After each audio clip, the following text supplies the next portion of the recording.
मेरा नाम दर्शन कुमार है। मैं एक एनसीसी कैडेट हूँ। मैं उज्जैन का रहने वाला हूँ और हमारे यहाँ हर 12 साल में एक बार कुंभ मेला लगता है जिसे सिंहस्थ कहा जाता है। इस मेले में दुनिया भर के साधु, सन्यासी और अघोरी साधु बढ़ चढ़कर हिस्सा लेते हैं। साल 2016 में मैं उस समय एनसीसी में ट्रूप कमांडर था। हमारी ड्यूटी मैनेजमेंट की थी और हमारा कैंप जिस जगह लगा था वह जगह शहर से काफी दूर थी और वहां पर एक खंडर भी मौजूद था। मैं और मेरे साथियों की ज्यादातर नाइट ड्यूटी हुआ करती थी, इसलिए हम अपने कैंप में कम और बाहर ज्यादा रहते थे। मैंने कैंप की निगरानी के लिए कुछ कैडेट्स को तैनात किया था। एक दिन एक कैडेट मेरे पास घबराई हुई हालत में दौड़ता हुआ आया। उसकी सांसें फूल रही थी। जब मैंने उससे पूछा कि क्या हुआ तो वह बोला, सर, कार्तिक उस खंडर में बेहोश पड़ा है।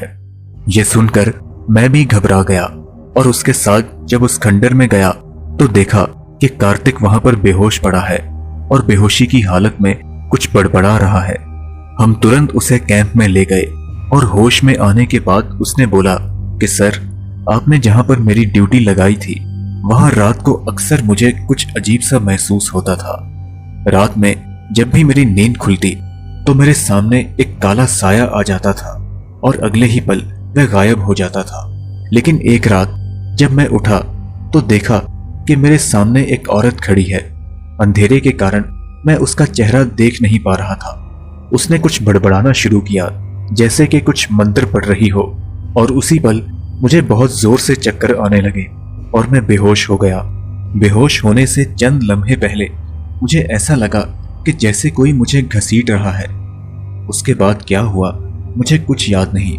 कार्तिक की यह बात सुनकर मैंने उसे कुछ दिनों के लिए छुट्टी दे दी और कहा कि जाते जाते महाकाल के दर्शन जरूर कर लेना। कार्तिक के जाने के बाद मैंने अपने सीनियर से कहकर अपनी ड्यूटी दिन में करवा ली ताकि मैं रात को देख सकूं कि आखिर यहाँ माजरा क्या है। दिन में ड्यूटी करने के बाद मैं और मेरे साथी डिनर करके सोने चले गए।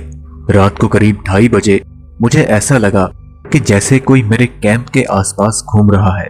मैं तुरंत उठा और देखा कि मेरे साथी मेरे साथ नहीं थे। ये देखकर मैं घबरा गया और बाहर देखने लगा तो वो वहां भी नहीं थे। तभी मैंने सोचा कि कहीं वो उसी खंडर में तो नहीं जहां हमें कार्तिक मिला था। यह देखने के लिए मैं तुरंत उस खंडर में गया तो देखा कि मेरे साथी उसी खंडर में बेहोश पड़े हैं। मैं तुरंत उनके पास गया और जब उन्हें उठाने लगा तो अचानक ही मुझे एक जोरदार आवाज सुनाई दी। ये सुनकर मैं बहुत घबरा गया। अगले ही पल मैंने देखा कि कोई अदृश्य शक्ति मेरे साथियों को घसीटकर अंदर की ओर ले जा रही है। मैं चाहकर भी कुछ नहीं कर सका। ऐसा लग रहा था कि जैसे कोई मुझे अंदर जाने से रोक रहा है। लेकिन तभी मुझे याद आया कि कुछ ही दूर अघोरी साधु ध्यान लगाए बैठे हैं और मुझे पूरा यकीन था कि वो मेरी मदद जरूर करेंगे। मैं तेजी से दौड़कर उनके पास पहुंचा। मेरे आने से वो अपनी ध्यान साधना से बाहर निकल आए और मैंने उन्हें सारी बात बताई।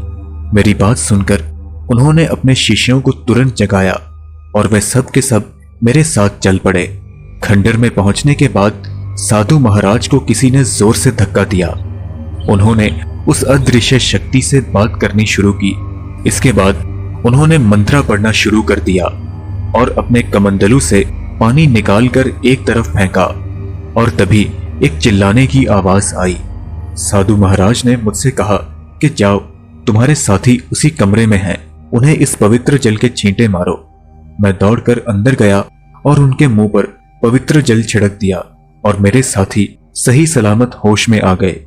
इसके बाद मैंने साधु महाराज और उनके शिष्यों का शुक्रिया अदा किया और पूछा कि महाराज, वह अदृश्य शक्ति कौन थी और उसने मुझे क्यों नहीं कुछ किया। इस पर उन्होंने जवाब दिया, वह अदृश्य शक्तियां दरअसल 3 रक्त पिशाचियां थीं जिन्होंने तुम्हारे साथियों पर हमला किया, इसलिए वह चाहकर भी तुम्हारा कुछ नहीं बिगाड़ सकी।